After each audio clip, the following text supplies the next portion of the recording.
And welcome to another edition of Serving Harrison. Today we're at the Fire Station 70, which is nearing completion on the corner of County Highway and in Manitowoc Road. And we've had the opportunity to meet with our Fire Chief Jared Gurl and our Community Risk Reduction Officer Craig Majewski to talk about the station, talk about the upcoming grand opening. So we hope you'll enjoy this video. We just have a couple questions for Craig.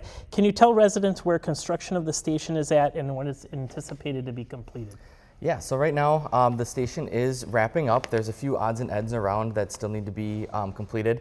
As you can see, some of the just fine detail work, but as we continue to kind of put the finishing touches on things, we should be wrapped up here by the end of the month. So we're here today with the Fire Chief, and we just have a few questions about moving into this new station. So if you could share with the residents what kinds of things are being done and what kind of equipment needs to be moved in order to move into this new station. Yeah, so this is a step in the right direction. We have a lot of equipment that's currently stored at Station 70, the old Station 70, that basically sits in the apparatus bay and kind of stuffed in the closet.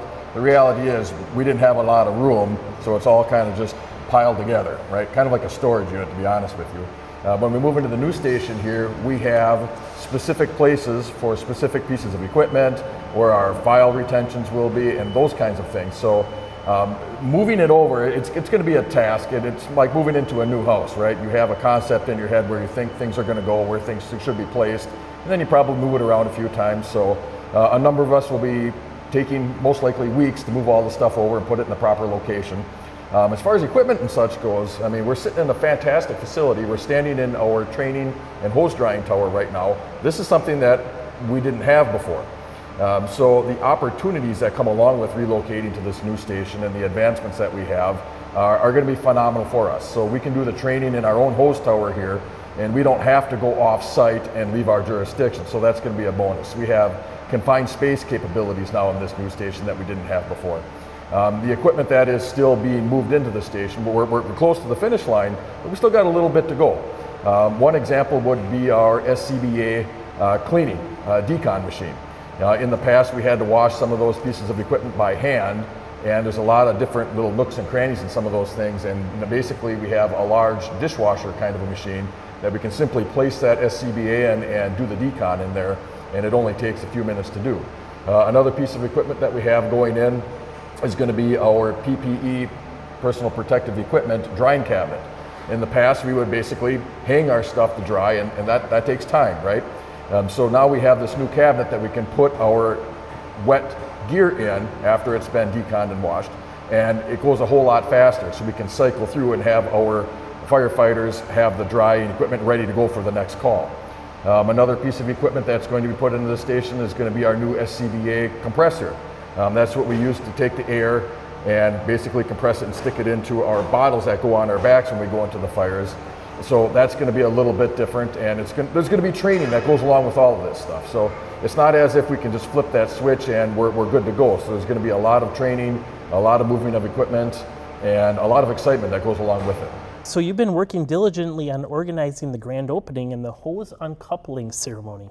Can you share with residents the date and time of that event and what they can expect to happen that day? Yeah, so for the hose uncoupling, it'll be August 22nd. We'll start at 4 p.m. and it'll go until 9 p.m. with fireworks at dusk.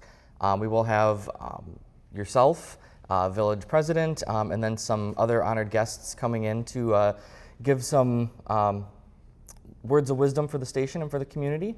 And then we will have brats, burgers, bucket raffle, all kinds of different activities for kids, live demonstrations, including a vehicle extrication and a rope rescue demonstration as well. So we're really looking forward to having families come out and join us and be able to see the new station, take some tours, and get to meet the crew that serves the community. So for the residents, can you explain what an uncoupling ceremony is and what time it will occur? Yeah, so the hose uncoupling ceremony, instead of a traditional ribbon cutting, the hose uncoupling is literally just taking one of our fire hose and opening it up just like a ribbon cutting. So that will take place at 4:30 with the official ceremony. So right now we're in the new apparatus bay, which is a 6-bay system attached to the fire station, and this is where the trucks and all the equipment will be housed. And so with this station, we have a second station in Sherwood.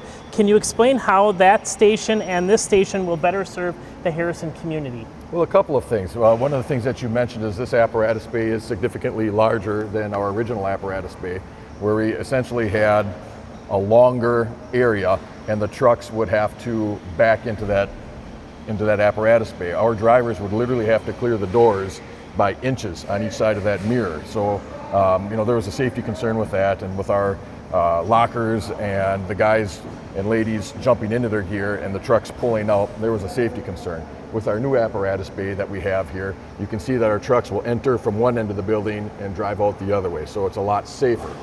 We do have the room to space out apparatus. We can also do additional trainings in this apparatus bay, and it's also ready for the future. It's no mystery that the Village of Harrison is continuing to grow, and we also service the Village of Sherwood and Town of Woodville. With the relocation of the station, we are now closer to the central area in the Village of Harrison. So the response time for our heat map, when we go out and respond to calls, we're actually closer to those calls.